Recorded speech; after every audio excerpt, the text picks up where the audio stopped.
오늘은 용서가 능력입니다는 말씀을 전하려 합니다. 시리즈로 제가 지금 계속 세 번째 하고 있죠. 다음 주부터는 이제 요한복음으로 이제 많은 그동안의 긴 동안의 말씀을 이제 주제 설교도 하고 돌아가면서 설교도 하고 그렇게 하였는데 이제는 오늘 마치면 다음 주서부터 요한복음으로 돌아가려고 합니다. 우리는 능력 있는 삶을 살아야 합니다라는 주제로 말씀을 나눴습니다. 능력 있는 삶을 사는 것. 어떻게 하면 능력 있는 삶을 살까? 크리스천이 왜 세상 앞에서 하나님이 없는 사람 앞에서 그렇게 작아지며 신앙생활을 할까? 이런 생각을 합니다. 이유가 뭘까요? 원체로 그렇게 살 수 있는 사람들이 아니고 참 능력 있는, 참 생동감 있는, 참 거룩한, 참 존귀한, 참 사랑스러운 사람으로 살아갈 수 있는데 왜 우리가 특히 연약하게 그리스도인이 아닌 사람들, 예수님을 모르는 사람들보다 더 연약하게 살아갈까요? 능력의 근원인 하나님이 우리 가운데 계시고 우리가 사는 모든 삶을 이해하시고 위로하여 주시는 위로자가 우리 하나님이 되어주시고 우리의 속에 있는 악함도 씻어주시고 용서하여 주시고 새롭게 하여 주시는데 왜 우리는 여전히 옛사람, 새사람 되지 않은 옛사람의 모습으로 살아갈까요? 이유는 능력 없는 삶을 살기 때문입니다. 말씀드리고 첫 번째 드린 말씀, 능력 있는 삶의 방법은 뭐라 했죠? 회개가 능력입니다. 예, 회개가 능력입니다. 왜 회개가 능력이라고 말씀드렸죠? 회개가 능력인 이유는 하나님과 우리 사이에 막힌 관을 뚫어내고 무너뜨리고 하나님과 소통하는 일을 하여야 하나님이 우리의 얼굴을 보시고 이렇게 고개를 돌리시는 것이 아니라 우리의 얼굴에 당신의 환한 영광의 빛을 비추시고 우리의 기도에 응답하시고 우리와 함께 사는 일을 하기 때문에 우리가 회개하는 일을 하여야 한다라고 말씀드렸습니다. 제일 큰 회개는 하나님에게 돌아오는 것이고요. 그 하나님께 돌아온 이후의 성도로 사는 삶 가운데는 어떤 회개가 있어야 한다고 말씀드렸습니까? 발을 닦는 회개를 하셔야 한다. 일상생활에 미움의 말을 사용하고 일상생활에 욕심부리고 일상생활에 눈을 흘기고 험한 말을 하고 정죄하고 판단하고 사랑하지 않는 행동을 한 것들을 날마다 주님 앞에 주님 오늘을 돌아보며 제 삶을 회개합니다. 누구에게 마음을 아프게 한 것을 용서하여 주옵소서 하고 씻는 일을 하셔야 한다고 말씀드렸습니다. 그래야 그리스도인의 능력, 하나님의 능력, 하나님의 생수가 우리의 배에서 차고 넘친다라고 말씀드렸습니다. 두 번째는 어떤 능력이 있어야 한다고 말씀드렸습니까? 희생이 능력이다 하고 말씀드렸습니다. 희생 없는 신앙생활하면 하나님의 능력을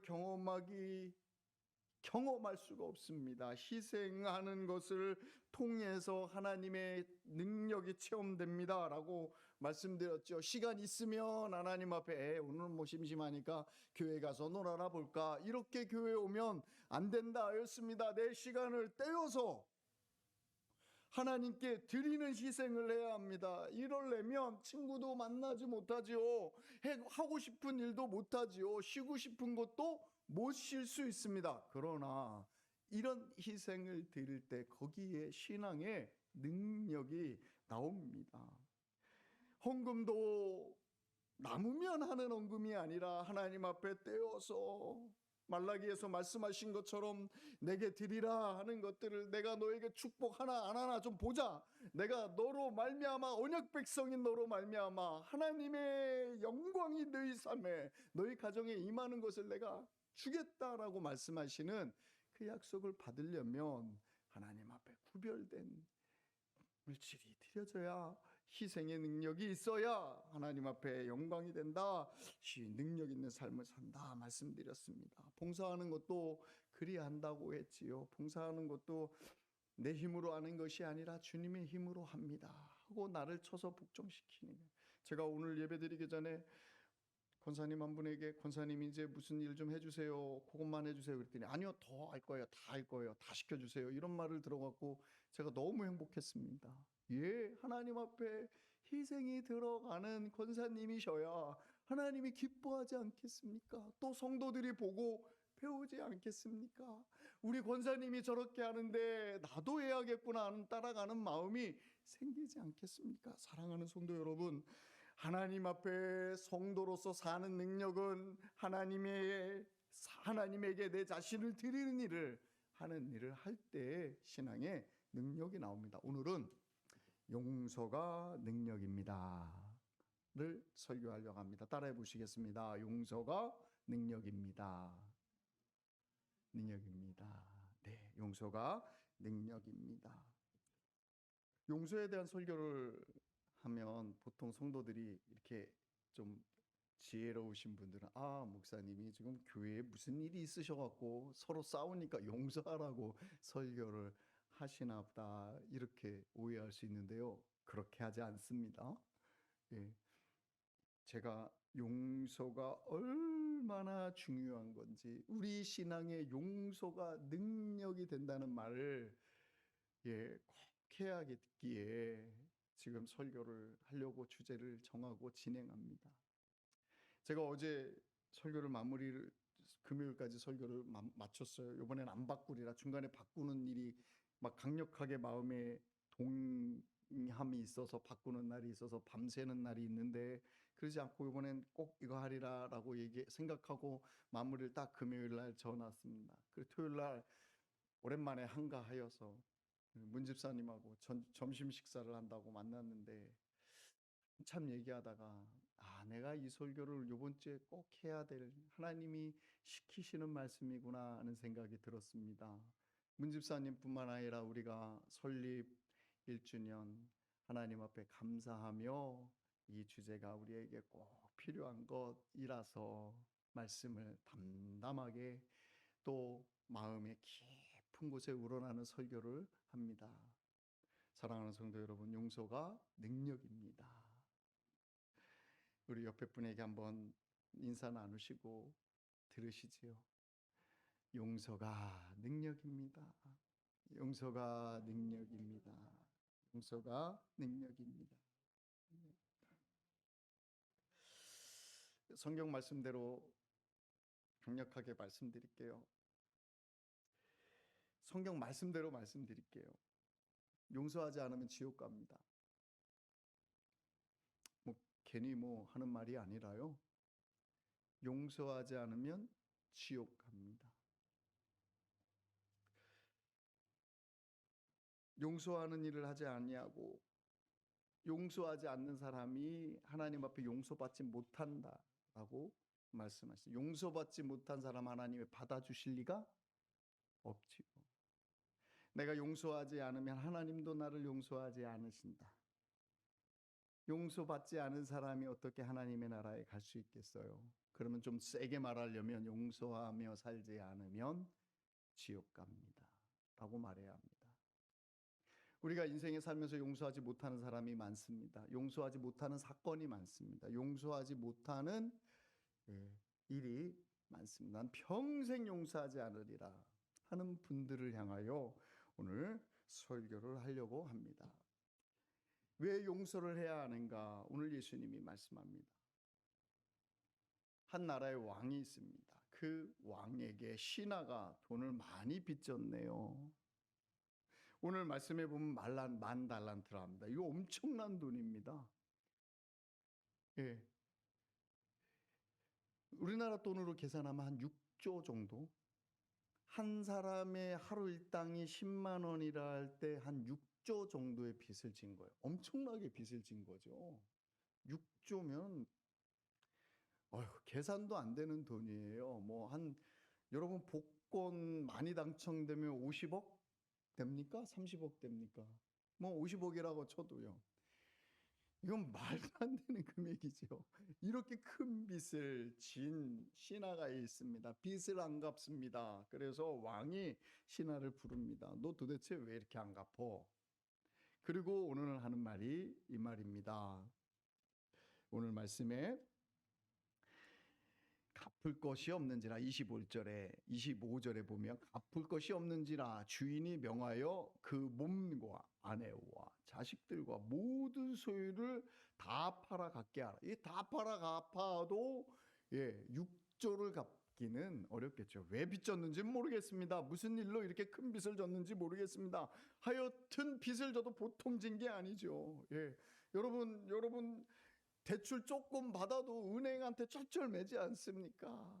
예? 친구에게 또는 아는 지인에게 빚을 몇 천만 원만 줬어도 그거에 쩔쩔매지 않습니다. 이 6조를 줬는데 얼마나 큰 돈이 안 갚으니까 왕이 불러다가 이 사람아 왜 안 갚나 그랬더니 갚을 것이 없습니다. 그래서 그러면 갚는 방법 네 몸 팔고 네 아내 팔고 네 자식 팔고 네 재산 다 팔아서 갚아라. 그랬더니 종이 뭐라 그래요? 이 신하가 갚겠습니다 하고 납작 엎드립니다. 뭐 이제 죽게 생겼으니 뭐 대충 아유 갚을게요 하고 거드름 피겠습니까? 땅에 다 엎드려서 눈물 콧물 짜며 어떻게든지 갚을게요. 갚을 방법도 없으면서 갚을게요 합니다. 그랬더니 그 엎드려서 우는 모습을 제발 좀 기다려 주시고 참아달라고 하는 그 눈물을 보며 27절에 종의 주인이 불쌍히 여겨 라고 말합니다. 불쌍히 여겨 놓아 보내며 감옥에 보내고 갚을 때까지 정리할 때까지 몸 팔아서 노예로 팔아서 돈 채울 일을 하지 않으시고 놓아 보내며 그 빚 6조 땡 아무것도 없는 것으로 정리해 줍니다. 여러분 은행에 빚을 좀 가지신 분, 뭐 카드 빚이 좀 있어서 매달 돌아가는데 얼마가 돌아가는데 막히면 걱정이신 분들 그 빚을 한번 모아 보시죠. 얼마나 되십니까?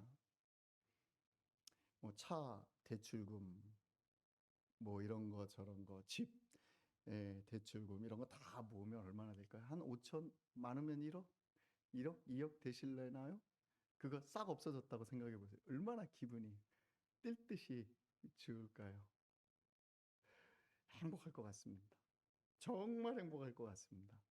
6조가 없어졌어요. 뛸 듯이 기뻐요. 그래서 신나서 길거리에 나서 집으로 가는 중에 이 사람이 누굴 만난다고 그래요? 자기한테요 100데나리온 빚진 사람을 만나요. 100데나리온이면 우리나라 월급 친다고 하면 뭐 보통 한 그냥 250으로 계산하시지요. 250, 뭐 300, 250, 300 빚졌다. 3달치 정도의 빚을 진 겁니다. 뭐 750, 800, 900 뭐 이 정도 빚진 사람.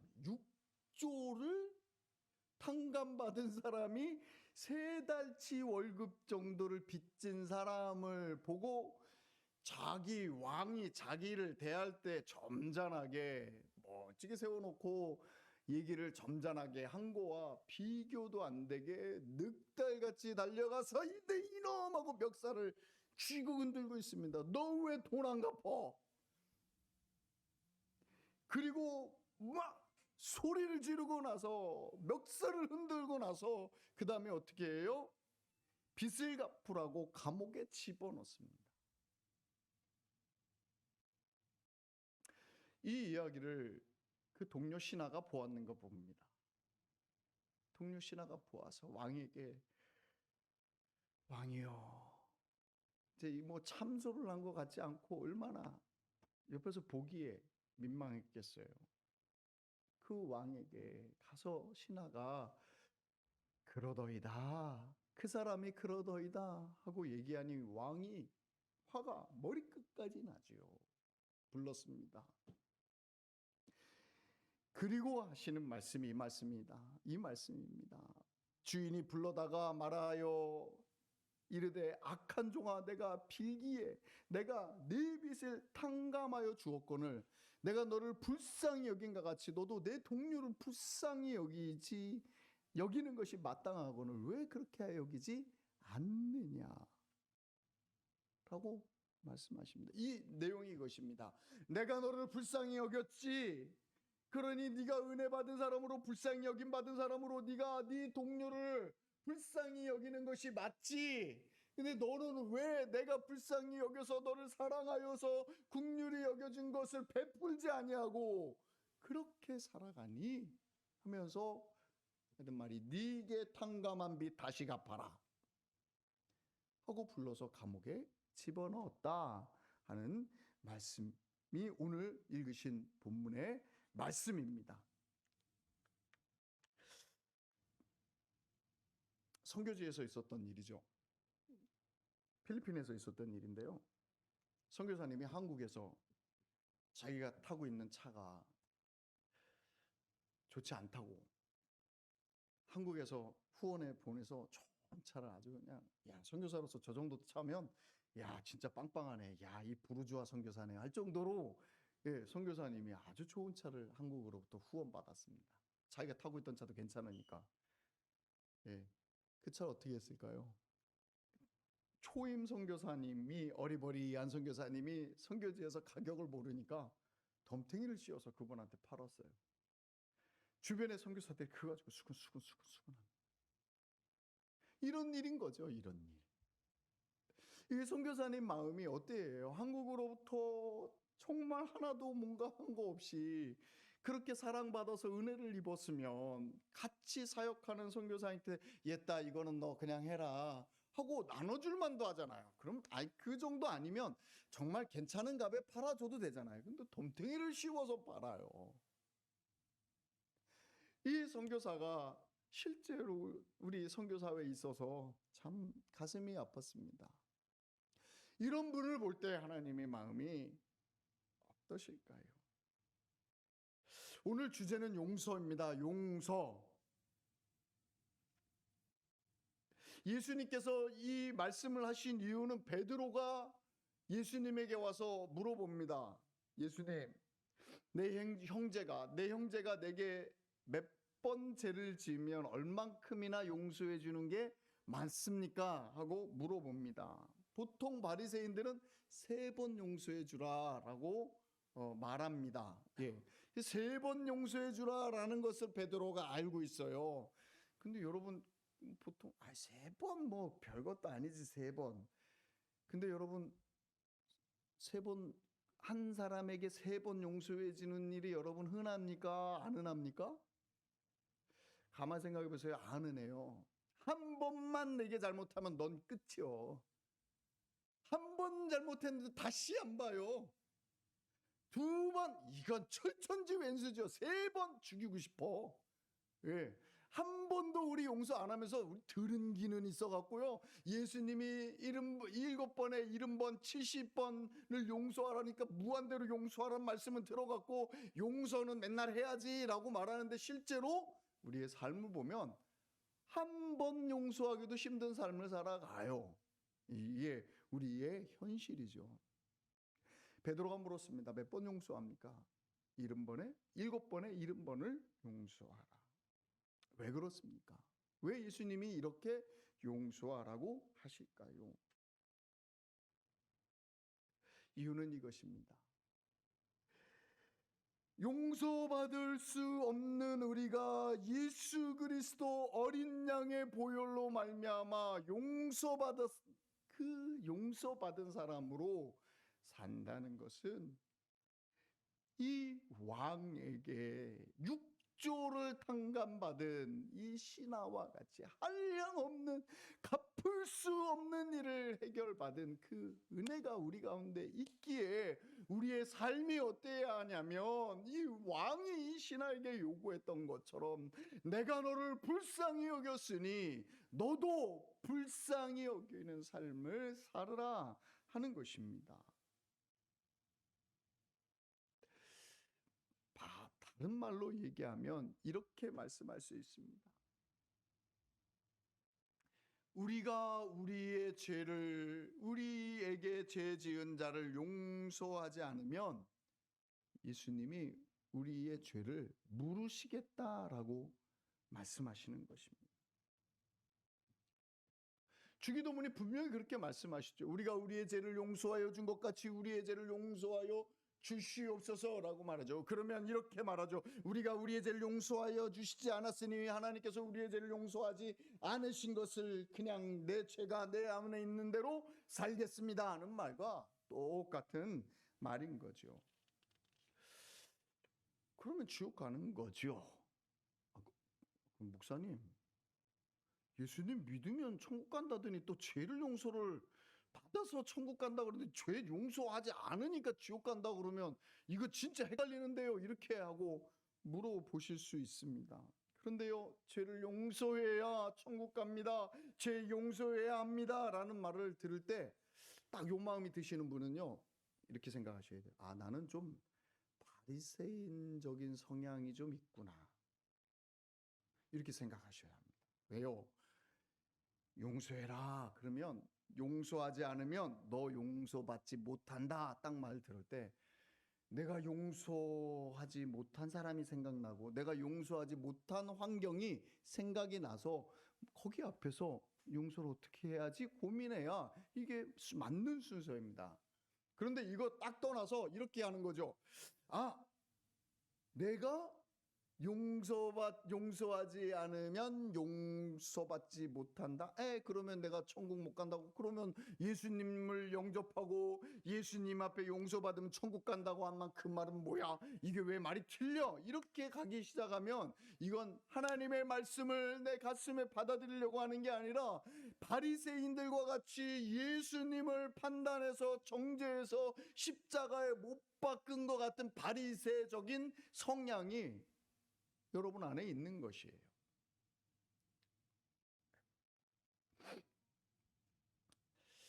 우리 중에 혹시 죄 용서하지 않으면 지옥 갑니다, 이 말을 듣고 싶지 않은 분이 있어서 조금 더 설명하려고 합니다.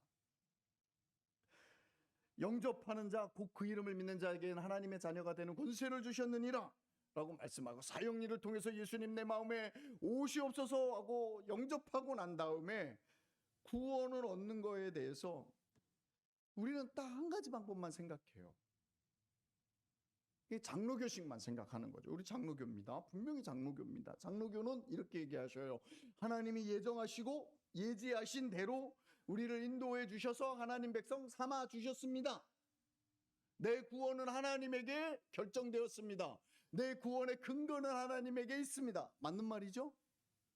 우리의 구원의 근거는 내게 있는 것이 아니라 하나님이 우리를 불쌍히 여겨주시는 것에 있습니다. 그러니까 여러분이 난 있잖아요. 내가 이렇게 죄가 많은데 천국 못 가고 지옥 갈 것 같은데 이렇게 하실 필요 없습니다. 하나님이 합격하시면 그냥 합격인 거예요. 하나님이 예정하시고 불러주시고 사랑하시니까 하나님의 권한 안에서 여러분이 구원받는 거죠. 이게 장로교식 구원의 표현입니다. 거기에 우리가 아멘하고 응답하고 그런 삶을 살아가는다라고 표현합니다. 감리교식은, 순복음식은 무엇일까요? 내가 믿겠습니다 하고 결정해야 그 구원이 이루어진다고 말합니다. 그래서 반드시 예배 시간에라도 일으켜서 예수님을 영접하는 영접 기도를 시키죠. 개인으로도 영접 기도를 부지런히, 아니야 확신이 없어 그럼 다시, 아니야 정말 다시, 이렇게 가야 해요. 감리교와 순복음은요, 내가 결정하는 거기 때문에 그렇습니다. 하나님의 능력과 하나님의 전지하심과 하나님이 결정해 주시는 예정은 상관없다라고 생각해요. 자, 이거를 어떻게 조화시킬까요? 감리교와 순복음을 기독교 아니다고 우리는 버리지 않습니다. 같은 교회라고, 하나님 앞에 같은 교회라고 말합니다. 같은 교회라고 말하면서 이렇게 구원관이 틀리면 나눠줘야 되는 거지, 맞습니까? 너네는 아니야, 너는 구원의 방법이 틀렸어, 이단이야, 이렇게 가야 되는데 우리는 감리교와 순복음을 이단이라 하지 않습니다. 왜요? 강조하는 것이 다르다고 보는 것이 있기 때문에 그렇습니다. 한번 생각해 보세요. 구원을 얻는데 전자가 강하신 분이 있어요. 하나님이 예정해 주셔서, 하나님이 불러주셔서, 하나님의 은혜로 내가 하나님 앞에 올 수조차도 없는데 하나님이 인생을 끝까지 그 어릴 때부터 나를 버리지 않으셔서 하나님이 생각나게 하고, 슬플 때, 고통스러울 때 주여 하고 기도하게 하고 하나님 바라보게 하시다가 지금에서야 내가 하나님 만나게 하나님이 나를 놓지 않고 인도해 주셨습니다 하는 고백하는 분들이 있어요. 이렇게 구원 얻는 분들이 있고요. 반대로요, 내가 하나님 믿어야겠네. 야, 이건 내 이제 안 하면 안 되겠네. 내가 이제 죄인이었는데 주님께 돌아옵니다. 딱 자기가 결정하고 하나님 앞에 오는 그런 신앙생활 하는 사람들이 있어요. 어떻게 할 거예요? 이 사람 버릴 거예요? 이 사람 버릴 거예요? 이거 아니니까 당신 신앙의 고백이 틀렸어. 그렇게 당신이 결정해서 하나님 믿는다고 말하면 틀려 라고 말하면서 이 사람 설득해서 다시 하나님의 주권이 이러고 가야, 그래야 믿음이 다시 처음부터 제대로 박히는 걸까요? 그렇지 않습니다. 이게 조직적인 성경 설교를 하면 이런 오류에 빠질 수 있습니다. 제가 젊은 나이 때는 보통 장로교식 설교를 했습니다. 되도록이면 이쪽이 맞습니다. 어릴 때부터 순복음을 위해서 자라서 이쪽도 부정하진 않지만 이쪽에 조금 더 중점을 두고 있었습니다. 그러나 목회를 하면 할수록 하나님의 일하심은 한 가지 방법이 아닌 다양함이 그 안에 있구나 하는 생각을 합니다. 동전의 양면 같은 것이죠. 그 생각과 함께 오늘 말씀을 한번 보시죠. 너희가 용서하지 않으면 너희 천부께서도 너희를 용서하지 않으시리라. 용서하지 않으면 우리도 받아들여지지 않는다 라고 얘기하면, 여러분 용서하셨습니까? 내가 용서 못하고 사는 것이 있고 내가 용서 못하는 사람이 있으면 이건 그 앞에서 철저히 무릎 꿇고 돌아가야 합니다. 아멘. 이 말을 해석해서 하나님의 구원받은 백성이니 이렇게 살으라고 좀 세게 얘기하신 거지, 이렇게 해석하려고 하지 마시고요. 말씀 그대로를 받자는 말을 하는 것입니다. 말씀 그대로를 내가 용서받은 자로서 내가 용서하지 않으면 다시 불러서 빚을 갚으라고 감옥에 집어넣는 왕과 같이 하나님이 우리를 대하신다 하는 말씀 앞에 우리의 삶을 그냥 갖다가 내려놓으십시다. 해석해서 요령 피우지 마시고요. 그대로 내가 용서하지 않으면 용서받지 못한다 하는 생각 앞에 가십시다. 주님이 그렇게 말씀하고 계시잖아요. 우리가 성경을 자꾸 이런 식으로 피해가려고 하니까 성경 말씀 앞에 나를 깨뜨리는 일을 안 하고 요령껏 뜨거워 하고 살짝 갔다가 다시 멀쩡한 상태로 오면서 우리 안에 용서해야 할 사람들을 가슴에 품고 살며 얼마나 고통스럽게 삽니까? 저는 발견합니다. 우리가 용서하지 못하는 것들이 우리 가슴에 있으면 그것이 우리 인생을 망친다 하는 절박함이 있습니다. 우리가 아픈 상처가 있기 때문에 저 친구들 용서 못해 하는 마음이 있어서 올무가 되어 있다는 것을 발견합니다.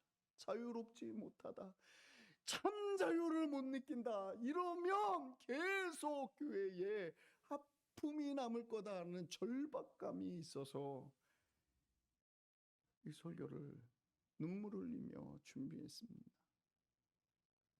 사랑하는 성도 여러분, 가장 중요한 이 일을 하지 않으면, 그러면서 하나님 앞에 우리 교회에 평안을 주소서, 우리 삶에 축복하소서 할 수 없습니다. 주님은 분명히 보고 우리에게 요구하시는 말씀을 하고 계시기 때문입니다. 누구를 용서해야 할까요? 여러분 인생 중에 용서 안 되는 사람이 있으시죠? 한번 표현해 보십시다. 내 마음에 용서 안 되는 사람 솔직히 있습니다 하는 사람만 한번, 괜찮으시니까요. 진짜 용서하기 싫은데 하는 그 사람 있는 사람만 한번 손들어 보십시오.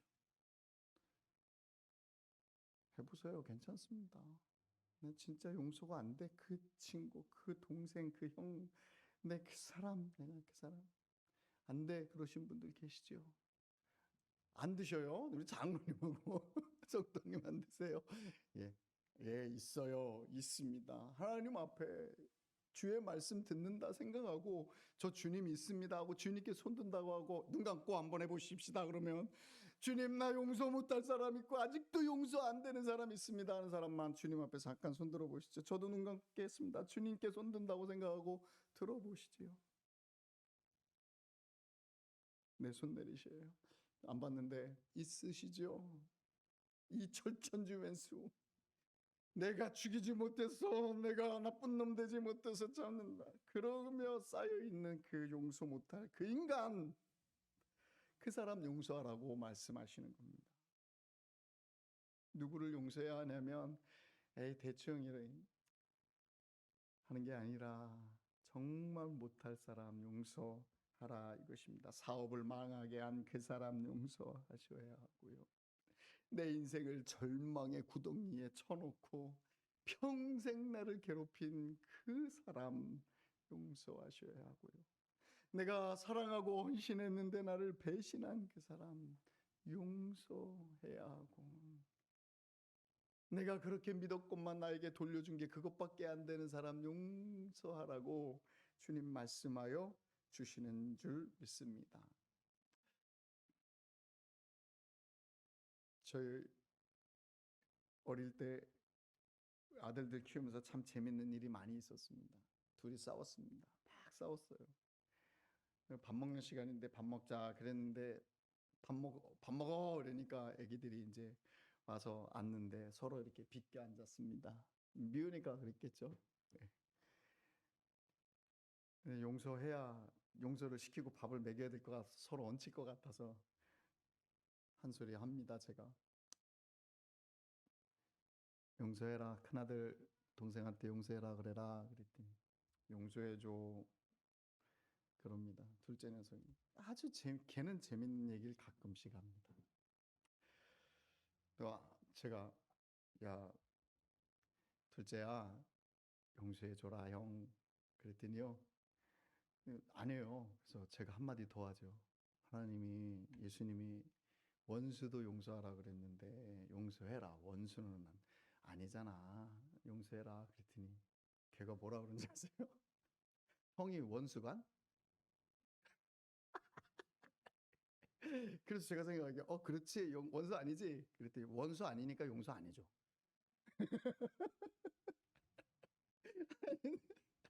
원수를 용서하라 그랬으니까 원수니까 용서해 줄 건데 원수가 아니니까 용서가 안 된대요. 아 재밌지요. 그 조그만 머리에서 어떻게 그런 생각이 나오는지 몰라요. 예, 근데 우리가 또 그러고 있습니다. 용서하지 않고 싶어서 몸부림치면서 살지요. 용서하면 용서가 됐는지 안 됐는지 어떻게 알 수 있을까요? 용서가 됐는지 안 됐는지. 용서가 되면요 그 사람 축복할 수 있습니다. 용서한다고 했는데 용서가 안 되면 안 된 것은 특징이 절대 그 사람을 축복을 못해요. 절대 축복을 못해요. 용서하였으면 축복할 수 있습니다.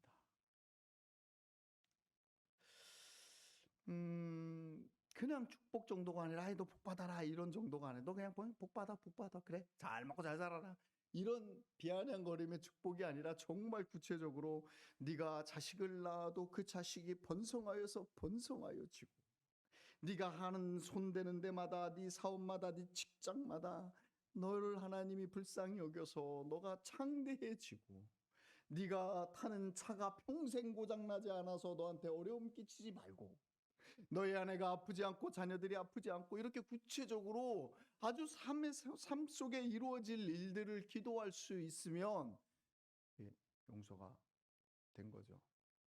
여러분 아까 손들 때 마음속에 생각한 그 사람, 생각난 그 사람, 그분, 그 사건 그렇게 되나 한번 살펴보십시오. 그게 안 됐으면 하시는 일을 시작하시길 바랍니다. 왜 시작하셔야 하냐면 여러분이 용서 받으셔야 되기 때문입니다.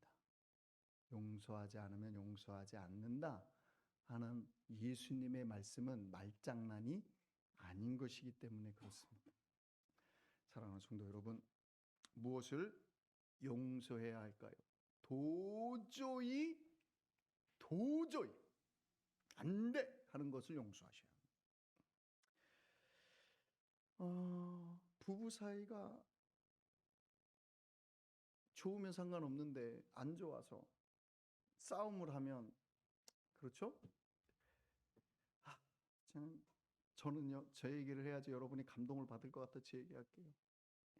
저는요, 이렇게 뭔 말을 하다가 보면 조금 말이 이제 두 번, 세 번 왔다 갔다 보면 당신 말이야 옛날에 막 시작하면 그 옛날이 몇 년까지 가요?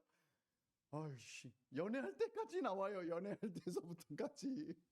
연애 때서부터 신혼 초에서부터 애 낳고 키우면서부터 막 이렇게 막 몇십 년이 다 걸쳐서 나와요. 용서하면요 잊어야 되는데요 안 잊고 있는 거예요. 이거 안 잊으면 용서한 거 아닙니다. 우리 아내가 좀 그런 성향이 있으십니다 하시는 분들이 있으시죠.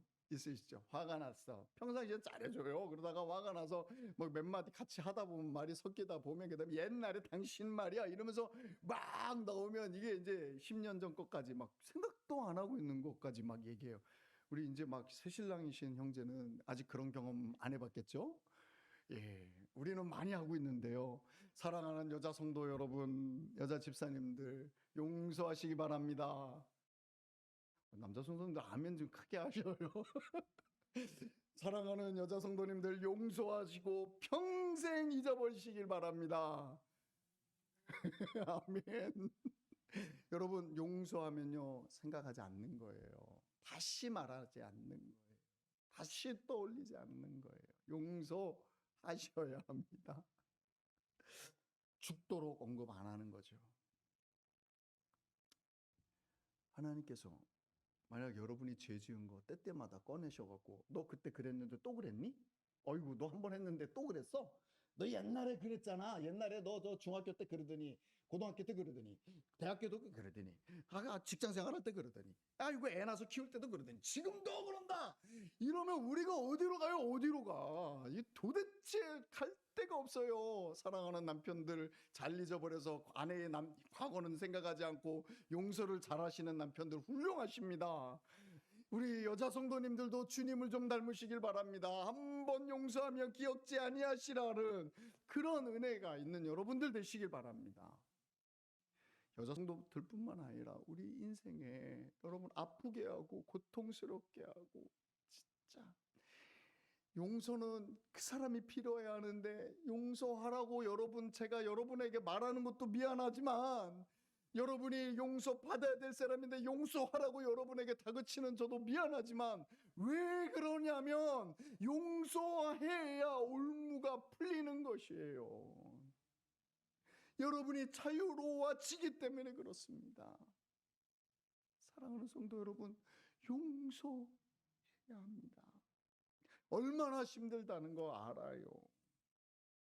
얼마나 깊은 상처 받았는지 우리 다 알아요. 가만히 있어서 저 사람이 미안해 이러면 내가 용서해 주려는데 저 사람 미안하다고 하지도 않는데 나는 용서를 해야 돼요. 미안하다고 하면 용서해 줄 마음이 조금 있는데 용서해달라고는 하진 않는데 주님은 나에게 용서하라고 왜 요구하실까요? 너가 용서해야 내가 너 용서한다고 이 말을 하실까요? 우리 주님 잔인하시지요? 아닙니다.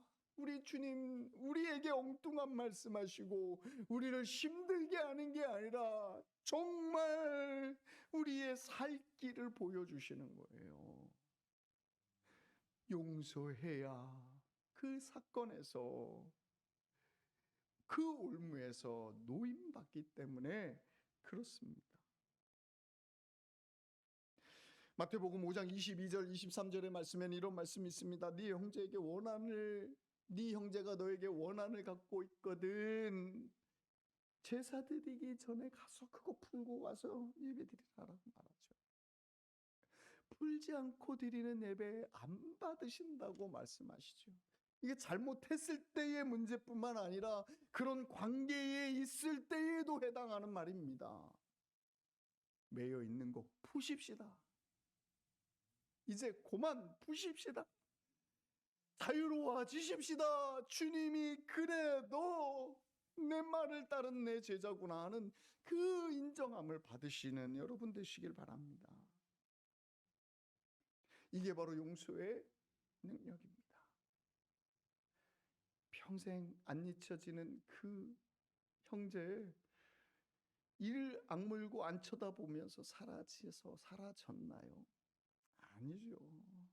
평생 나 아프게 한 그 남편 사랑한다고 진짜 이게 전투력으로 사는 거지 사랑으로 사는 게 아니요. 이러고 사는 그거 정리하셔야 합니다.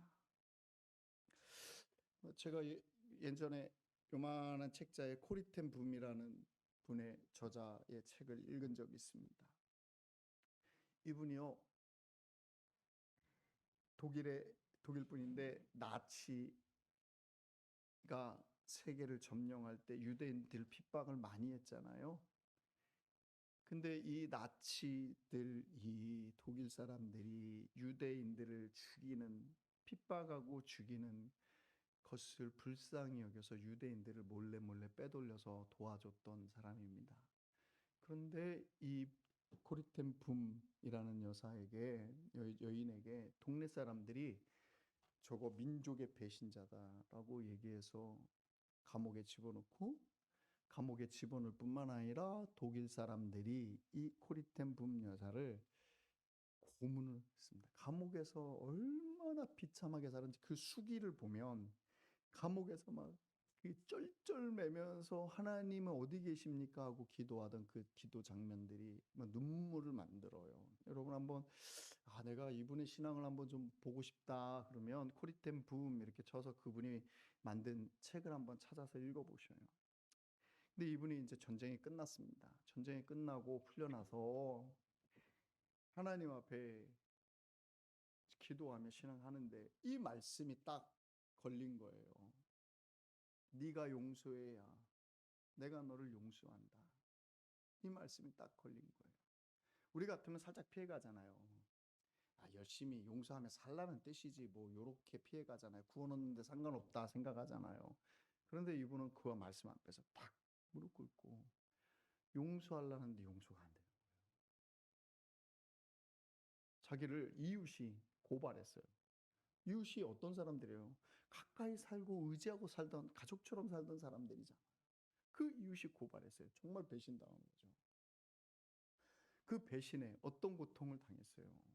이 글을 읽어보면 자기 부모님이 그 고발 때문에 같이 고생하다가 목숨을 잃었어요. 자매들이 고통을 받았어요. 원수가 된 거예요. 집안에서 진짜 문제를 만든 사람이 된 거죠. 거기에다 자기는 고문의 고문, 정말 말할 수 없는 치욕적인 고문을 감옥에서 당했어요. 정상적이지 않은 몸을 가지고 감옥에서 나왔어요. 근데 용서하라는 이 말씀 앞에 용서가 쉽겠어요. 치를 떨면 안 되는 거죠. 치를 떨면 안 되면 용서하라고 하셔서 용서합니다 하고 기도하는데 너무너무 용서했는데도 시간이 지나면 또 그 사건이 떠올 때마다 막 속이 막 끄는 거예요. 일상생활 하다가도 어떤 사람의 눈빛을 딱 봤는데 그 사람하고 눈동자가 비슷해. 막 저주가 나와요. 그 영향이 계속되는 거죠. 이분이 고민하다가 목회자에게 찾아가서 상담을 합니다. 상담했더니 목사님이 이런 얘기 하시죠. 물려보셨습니까? 그래, 종이요, 종. 예, 우리나라도 뭐 에밀레 종도 있고 종 많잖아요. 그거 처음 딱 때리면 어때요? 땅 하고 땡 하고 끝나는 게 아니잖아요. 조그만 종이야. 땅 때리면 땡 하고 끝나지만 큰 종은 땅 때리면 땡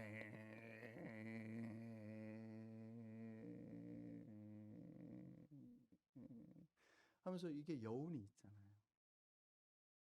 당신이 용서가 안 된 게 아니라 그 여운이 아직 남아 있습니다. 당신 인생의 충격이 세니까 여운이 남아 있는 거예요. 용서 못한 게 아니에요. 라는 설명을 해주시더라 하는 글이 쓰여 있습니다.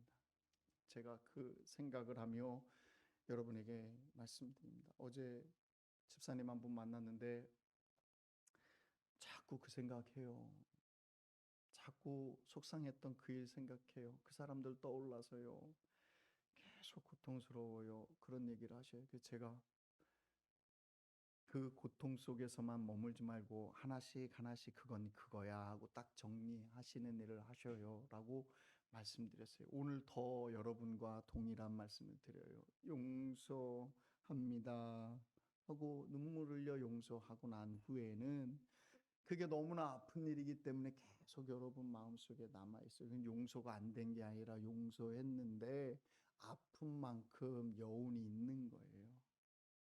시간이 지나면 잊어버려집니다. 우리 1년이란 시간이 지나왔습니다.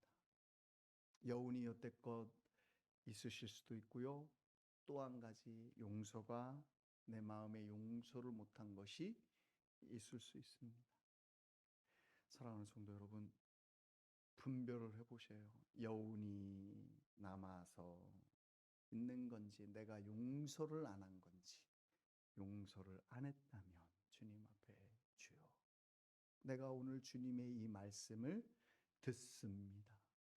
이 말씀 앞에 나를 세워놓고 주님이 내게 하시라는 말씀대로 순종하려 합니다. 나에게 힘을 주세요 하고 눈물 흘리며 용서를 시작하십시다. 아멘. 또 여운이 남아 있어서 내가 아직 용서가 안 된 건가 고민하는 분들은 이거는 땡 친 그 순간 이후에 땡땡땡땡땡땡땡땡땡땡 하고 줄어들고 있는 과정 속에 있으니 하고 감사하시는 여러분 되시길 바랍니다. 사랑하는 성도 여러분, 괜찮습니다. 우리 사람이 괜찮은데도 한 가지 생각해 봐야 될 게 있어요. 이 예화만 하나 하겠습니다. 하나님께서 천사가 보냄을 받아서 신발 가게를 하는 신발 가게를 하는 사장님에게 찾아왔습니다. 천사가 말합니다. 하나님께서 내게 보내셔서 내가 이제부터 하는 말을 잘 들으시오. 당신이 한 가지 소원을 빌면 하나님이 그대로 들어주실 겁니다. 이랬더니 이 신발 가게 장사하시는 이 사장님이 너무 기쁘고 응답이 왔도다. 할렐루야. 이제 내가 복 받을 때가 되었구나. 이러고 이제 딱 뭐 해주세요 하려고 하는데 조건이 하나 있으시다. 조건이 뭡니까? 그랬더니 너 집 앞에 너랑 똑같이 경쟁하는 그 신발 가게의 장수가 네가 받는 거에 늘 2배로 받는 것이 조건이다. 이렇게 말씀하시는 거예요. 생각해 보세요. 내가 신발 가게라는데 건너편에서 신발 가게라는 사람이 있으면 평생에 그게 즐거웠겠어요? 저는 압니다. 우리 형님이 옛날에 충주 시장 공설시장 안에 떡집을 크게 하셨는데 그 앞집이 떡집을 바로 앞집이 떡집을 했어요. 그분이 막 맨날마다 우리 형님 떡 만들 때마다 비법이 뭐지 뭘 넣길래 저렇게 장사가 잘 되지? 그 충주 시내에서 제일 유명한 떡집 하셨거든요. 알죠? 지혜자매. 떡집을 잘 하셨는데 이 사람들이 뭔 비법이 있을까 맨날 이렇게 들여다보는 게 그게 꼴보기 싫어갖고 맨날 비법을 숙여갖고 막 이렇게도 하고 그랬어요. 그리고 저 사람들 떡 만드는데 뭐 저 잘 팔리나 말리나 날마다 그게 화제였어요. 미워하는 거죠. 우리가 더 잘 되고 있는데도 불구하고. 그래서 그런 상황이에요. 근데 하나님이 축복하여 주신다는데 너 축복하는 거에 2배로 준대요. 그러니까 처음에는 축복 주신다니까 할렐루야 하고 좋아서 막 신나서 뭘 빌을까 이러고 있다가 내가 받는 축복의 2배는 항상 준다고 그러니까 고민이 딱 되는 거예요. 고민하다가 결정했어요. 소원을. 여러분 같으면 뭔 소원을 비시겠어요? 하나님 돈을 잘 벌게 해주세요. 그럼 나보다 2배 저 사람. 하나님 건강 잘 주세요. 그럼 건강이 2배 저 사람. 이럴 거니까 신경질 나서 이 사람이 고민하다 하나님 저를 애꾸로 만들어 주세요. 그러면 반대편의 사람은 장님이 되게 하라는 거죠. 이게 사악한 사람의 심리라니까요. 이게 사악한 심리예요. 이 심리가요. 요 예와 이 예와 속에 있는 요 심리가요. 여러분 속에도 있어요. 우리 속에 그대로 있어요. 이렇게 끌어안고 같이 망하실랍니까? 버리십시다. 이제 버리십시다. 이제 자유로워지십시다. 이제 행복해지십시다. 여러분 인생에 올무 용서하지 못한 사람 끌어안고 같이 망하는 일 하지 마시고요. 내가 너를 저주하고 있으니 너는 반드시 저주를 받으리라 이러면서 그 사람이 저주받는 모습이 있나 없나 맨날 이렇게 빼꼼빼꼼 쳐다보는 일 그만하시고요. 이제 용서하시고 자유로워지시고 용서하시고 하나님께서 주시는 평안과 축복과 은혜를 누려가는 그런 인생을 사시는 여러분 되시길 바랍니다. 기도하겠습니다.